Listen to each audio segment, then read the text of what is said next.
2 petites plaies à la cheville. Gina s'est faite mordre par un serpent sur un sentier il y a 3 mois. La douleur reste présente. Il m'a mordu, mais je ne l'ai pas vu. Je pensais que c'était un bout de bois.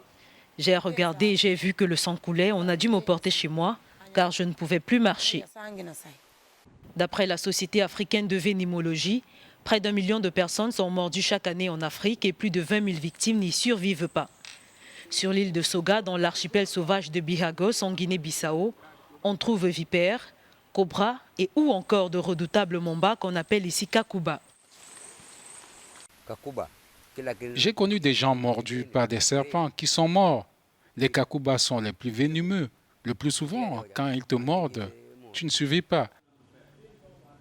Dans l'archipel, seule l'île de Boubaké a un hôpital.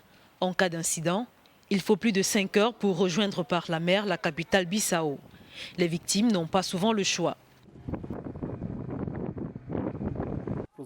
Les victimes sont souvent sur l'île de Formosa qui est réputée pour ses guérisseurs. On fait tremper des racines dans de l'eau, puis on leur fait boire le breuvage.